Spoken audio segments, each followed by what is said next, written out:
Dear class, welcome back to American National Government.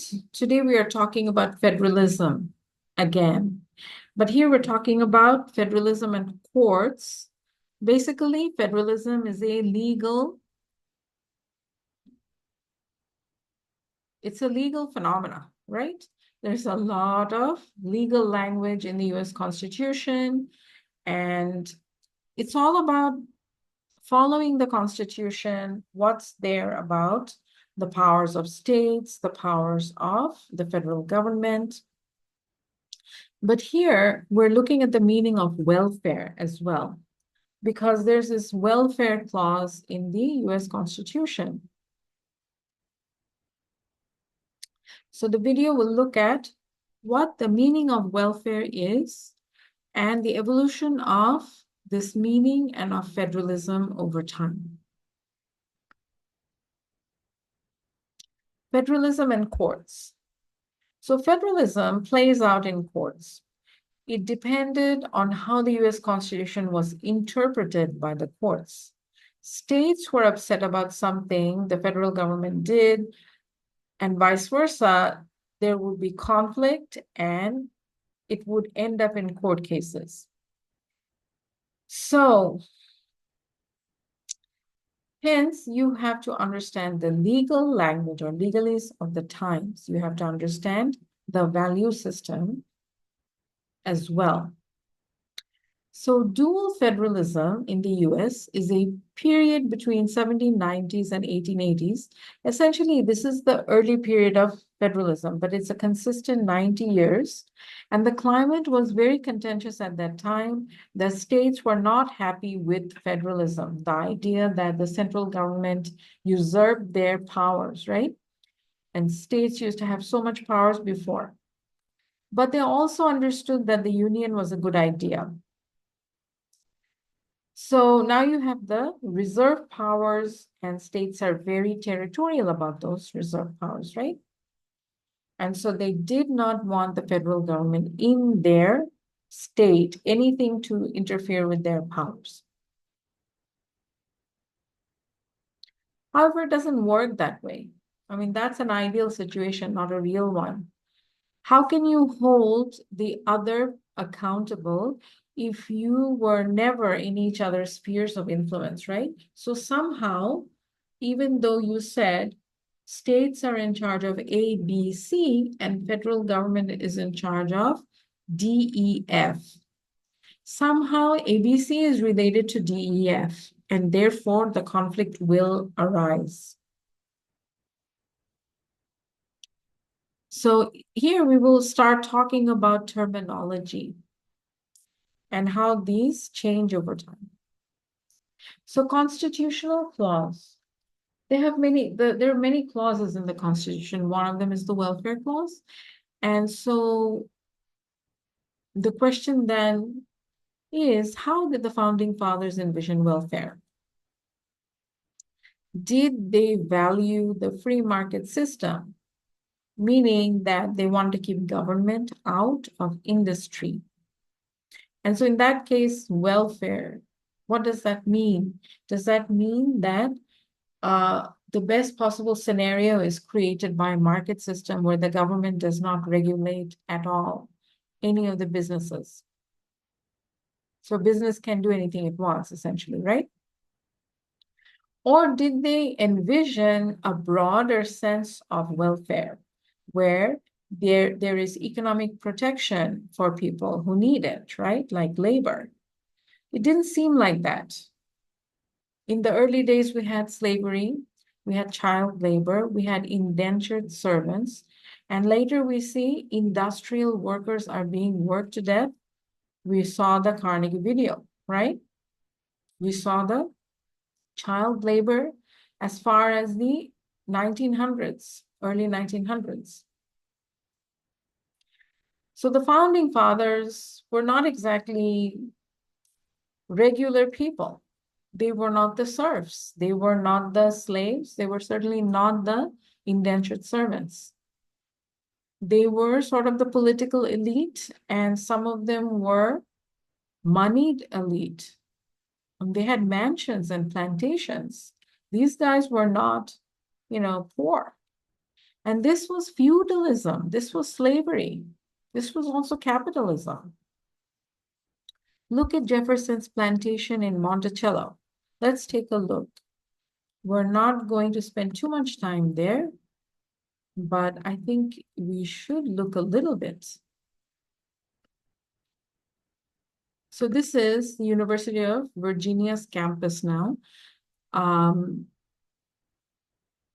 mean, the buildings, if you look at them, they're really, really mansions. And Jefferson had 600 slaves. Of course, many of the buildings are newer, but I mean, really, this is one of the most historical campuses I have been to, but also in a way very dark and sort of this reminder of a time in which certain kinds of practices were legal. So do check it out. Let's go back to our presentation, okay?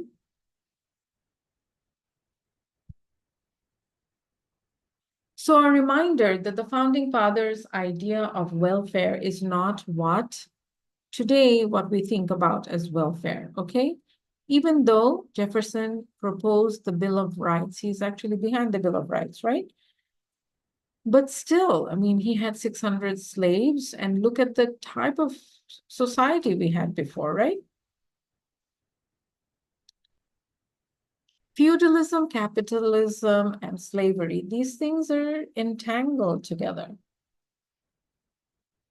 So political economists like Adam Smith and Marx and Engels would say, it's not the persons that were evil, it was the system that was like this, right? So the system is not one that worries about exploiting poor or enslaved people. It's not an egalitarian system. The system itself perpetuates the inequalities. It perpetuates the exploitation, right? If there is no exploitation in this situation, there cannot be any money, no money to be made. Take a look at what Locke said, remember? In the second treatise, he says, you know what? Slavery is not a good thing. However, if you want to make money, look the other way. Slavery is great. This is what Locke is essentially arguing in the second treatise, right? So the system is what we're talking about here, right? And Adam Smith, Marx, and Engels all worried about these questions. Do workers have a fair chance? Does the general population have a fair chance of living well, right? So they ask, do workers get treated well, fairly, with dignity? Does their safety matter? How are they going to change the situation? Adam Smith in Wealth of Nations writes basically that, you know what, there's going to be this invisible hand and that will make sure everyone is taken care of. And what this invisible hand means is not some imaginary, feel good kind of a thing, but he's saying the private interests of each of these groups is how we're going to save the system for workers. Industrialists need workers, workers need jobs, and states need taxes. And so they have to work together. There has to be, good working situation between industrialists and workers. I mean, the workers have to be paid well, otherwise they won't stay. At the end of the day, workers need jobs, and therefore they cannot demand too much from the employer. At the same time, states need taxes from both groups, and so they're going to help everybody out, right? So he's saying that if you want to protect your interest, then talk about, voice your opinion, and organize. For Adam Smith, this is very important. The general population has to have a good life. Otherwise, you can't really have a wealthier nation. You can have wealthier elites, but you can't have distribution of wealth. And for him, the condition of the worker matters. Though many people say that Adam Smith really didn't care about the situation of workers, it's not true. And we also saw with the Marx and Engels Communist Manifesto, they're also saying it's the system that's broken. Adam Smith was right. Industrialization will make a nation wealthy, but workers, again, must fight for their rights. Otherwise, they will not have a good time. No one will give them better wages without the fight, organized with all the workers of the world. Otherwise, you will protest and the jobs will go overseas. So what they're saying is, look, you are organizing in Europe, you're protesting, that's a good thing, but the jobs are going to disappear from Europe at some point because the capitalists or the industrialists will figure out that it's difficult to work with you. And so they're going to go and take their business somewhere else, right? And so he's saying that workers need to have solidarity around the world to make sure that this kind of situation doesn't happen. Now look at the Andrew Carnegie situation. He exploits these workers till the very end, even though he rose from, dirt poor situation. He was homeless or very poor, but he became the richest man in the world at that time, right? And in the end, he only left money for the public because his daughter passed away. And the same thing happened with the Vanderbilts. They were another big, rich family, and most of the children died of illnesses. And so they also left their properties to the public. I mean, one is a museum. I mean, most of these are like, these palatial mansions. You can go and see them, and, you have to pay to see them. In fact, the wealthy, like the rest of us, want to protect their children and will leave everything for the children, right? So these cases of philanthropy in the early days, these were rare conditions. Let's take a look at the Vanderbilt mansion for 1 second, because it's really beautiful. In the sense, it's just so, there's so much wealth here and it's so shiny and golden. Just take a look at the size of this mansion and look inside this room. It's unbelievable how much wealth this is just one room. I actually had the privilege, or rather the opportunity, to go and see the place myself. Each room was a different time period. I mean, one was a Greek themed room, one was this Egyptian themed room. And so, I mean, just the amount of wealth they had, it's unbelievable. So let's go back to our slide.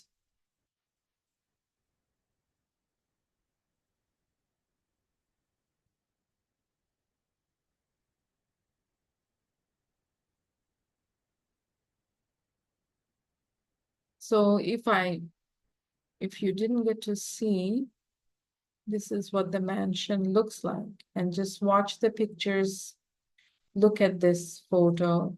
I mean, they just show one room over and over, but actually the rest of it is unbelievable.